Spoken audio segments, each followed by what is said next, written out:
What is good, ladies and gentlemen? Welcome back to the channel and welcome to some more World of Tanks. Today we have Parko taking out the T95E2 Tier 8 Premium Medium Tank for the Americans.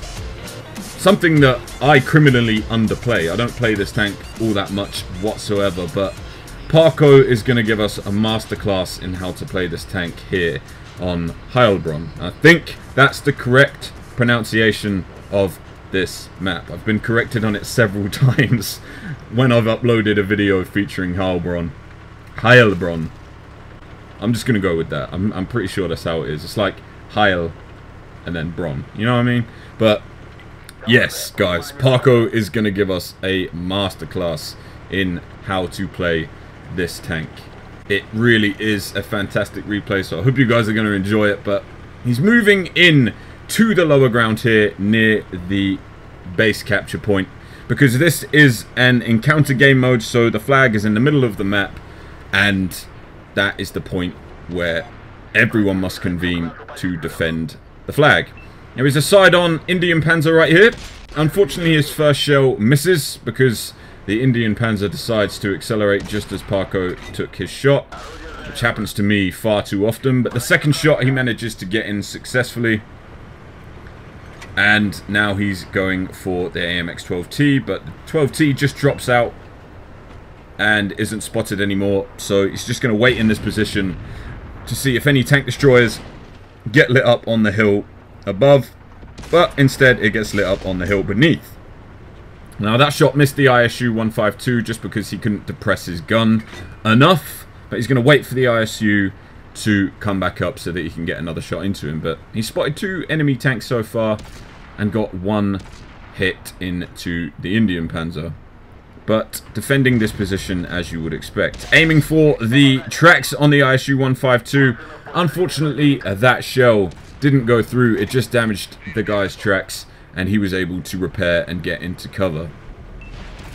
But he's going to go for the same target here, and successfully gets a shot through the front of the ISU-152, which was a critical hit as well. So he either damaged a component or killed one of the ISU-152's crew members. Now, it's a nice position for him to be in because he can use the T95E2's gun depression to successfully get another shell into the ISU-152, and if he gets one more into him, he is going to finish him off. So I imagine the ISU is probably backed up by this point, and the enemy team are currently capping the base. So they need to, Parko needs to deal with what is in front of him so that he can swap his attention to the base, and he successfully takes out the ISU-152 with his next shell, switching his attention now to the T29. Unfortunately, that shell only damaged the T29's tracks, but he's in a position to hopefully get some assisted damage, following the tracers that are coming from that hill, as he knew they would, hence why he was looking there earlier. He's going to try and return some shells and damage the opponents that he knows is there, but he can't see. Just firing some skeptical shells into that location. He's got more than enough ammo to be able to do this. He saw where the tracer came from. Unfortunately, the next shell doesn't do any damage. But look at all these tracers. This is what good players do, guys. They look for tracers. The enemy tanks may not be spotted, but you can see where the tracers are, and you can fire shells into that location and get some damaging hits anyway. Now, whatever was there has probably now moved because it's taken 2 hits from Parko, and it doesn't want to take any more because Parko has sussed where they are. Still firing shells into that location. There's no rush on the cap just yet because in encounter mode the cap takes much longer to capture. And I mean, he has over 2 minutes to do anything at this point, so there's no immediate rush. And we have an OI pushing up. Parko's going to position himself to get a shot through the turret cheek of the OI. He's going to back up a little bit while the OI is advancing, allowing him to use his gun depression to stick another shell through the OI's turret.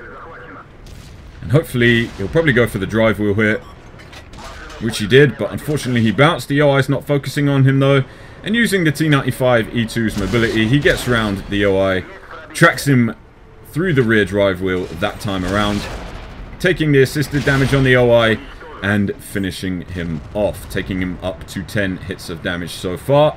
Now he's focusing on the T29 once again.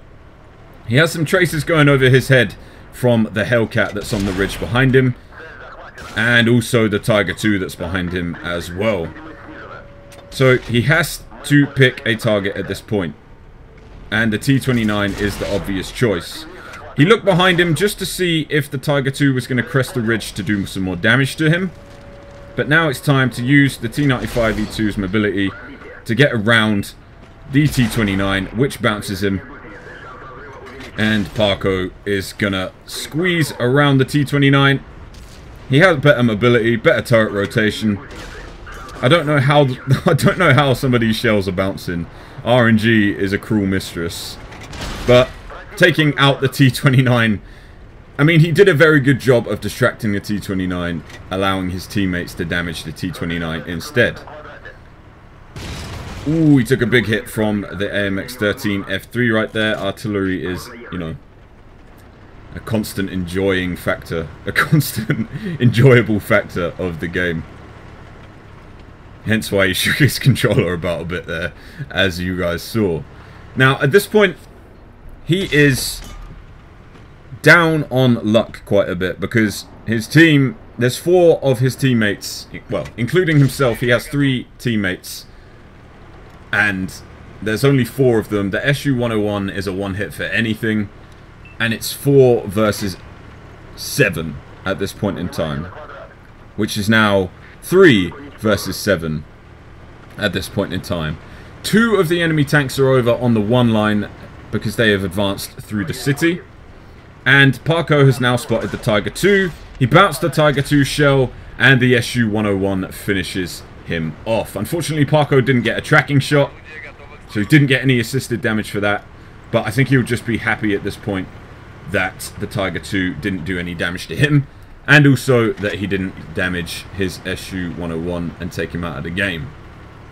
So it's him and the SU-101 against the world. Spotted a Nashorn. Unfortunately, the shell did not go in, but he has the gun depression here to squeeze a shell underneath the Tiger II's hull and hit the Nashorn successfully. He needs to be aware of the fact that artillery is still in the game. Artillery just missed him, and he's taking a shot from behind as well. So he really, really needs to get out of danger right now. And that's exactly what he does. He backs up to the hill, gets himself out of danger from the shot that he took from behind. But he needs to kill the Nashorn, get back into cover, and then advance into a different position so that the enemy artillery can't kill him. I think he will out-reload the Nashorn, which he does, and finishes the Nashorn off successfully, taking him up to his 17th hit of damage so far this game, and his 4th kill. He was on 2 assisted hits, 1 tracking hit, and 8 critical hits. So he's been spotted here now. He needs to hide behind the rock and not take damage from whatever is over there. I imagine it's the enemy medium tank that is spotting him. But now he is aware of an enemy who has positioned themselves in the cap circle. And I would imagine that they're going to be pushing him at this point, which they are. The Lerva pushes around the corner. Is the SU-101 going to be able to do some more damage? Parko's just loaded heat now to go straight through the SU-101. Sorry, the Lerva. Should be able to finish him off. He really needs to be careful here. He's going to go for the Lerva. He's going to switch his attention to the T1 Heavy. But now he's going to back up and use the ridgeline and hope that the enemy artillery doesn't hit him. He should be able to finish off the T1 Heavy before the T1 can do any damage to him,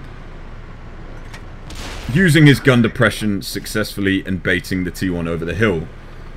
So you notice that the SU-101 got taken out when there were 5 enemy tanks left remaining on the team. That means that Parko is in with a chance of earning the Kolobanov's medal. He finishes off the Lerva. Fortunately, the Lerva only damaged his tracks. Now he's going to back up and reposition so that the artillery doesn't kill him. He knows the VK is a one hit, and oh my goodness at that auto-aim shot. Oh my goodness. Sometimes R&B... sometimes R&B. What is R&B? Sometimes RNG can be a cruel mistress, but sometimes it can be literally your best friend. So he's now up to 7 kills of damage. 7 kills of damage, guys. Yeah, that makes sense as well. Can you tell that I'm getting excited while I'm watching this? I can't even, like, commentate properly. He's up to 7 kills. So he's picked up the Top Gun medal, picked up the Devastator medal, and he wants to go for a Radley Walters medal as well as a Kolobanov's. 25 hits of damage is very, very good in this tank as well. That's going to be around 5,000 damage at this point. He spots the enemy artillery. Unfortunately, that time RNG did not agree. He has to be careful because the AMX can still derp him with the HE, but the AMX misses. And now he loads a high explosive round, taking out the artillery successfully. So that is his Radley Walters medal confirmed. And now he just has to chase down the last enemy heavy tank on the team, which is an Oho. So he has mobility and view range over the Oho. And luckily, that shell only damaged Parko's gun. But he's going to out-reload the Oho. The Oho is damaging him now. Is he going to be able... How is the Oho outspotting him? I don't have any idea how that's happening. But Parko, he needs to get into a different position. If the Oho hits him again, he's dead. It's tense right now. He should be able to outspot the Oho. If he gets into the bush here, that guy must have optics on or something. He just must do. The Oho has to have some sort of vision equipment on his tank. Or a very, very good crew. Parko creeps out, uses the bush, but he gets spotted once again, so he backs up. I think it's going to take at least 2 shells for him to kill the Oho. And he doesn't want to take a hit here. He doesn't want to lose the Radley Walters medal. Well, he doesn't want to lose the Kolobanov's medal, I should say, for going 1 versus 5 against the enemy team that were remaining. Also, guys, I must just apologize for the quality of this video. It was ripped straight from Xbox DVR, and Parko sent it over to me. So it's not the usual quality that you expect, but when you get a certain level of quality of gameplay, you just can't reject. You know, you can't turn away this kind of replay just because the quality's a little bit out. But Parko unsuccessfully penetrating the Oho here. He gets spotted, gets behind cover, and gets himself out of danger. It's very, very tense. The Oho just fired.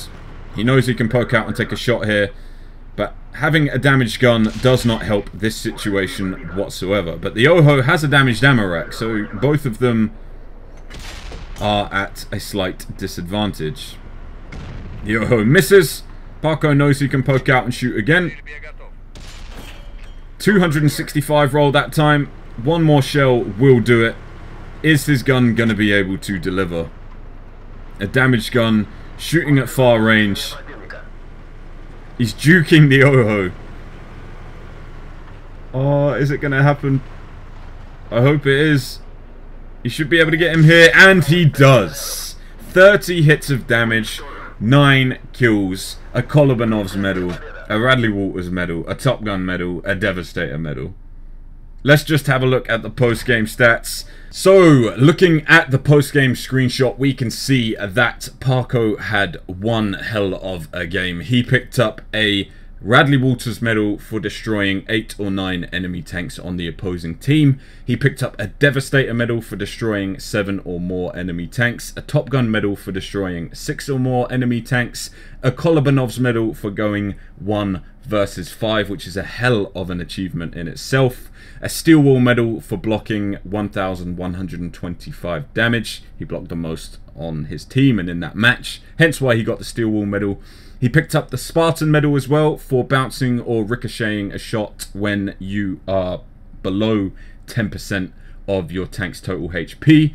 And he picked up the High Caliber medal as well, naturally, for dealing the most damage in that game. He racked up a grand total of 6,083 damage done with 30 penetrations, 4 enemy tanks detected, and 306 assisted damage, racking up a grand total of 108,000 silver and 3,953 experience, which is absolutely insane. Taking a look at his team, we can see that Parko topped it by an absolute mile.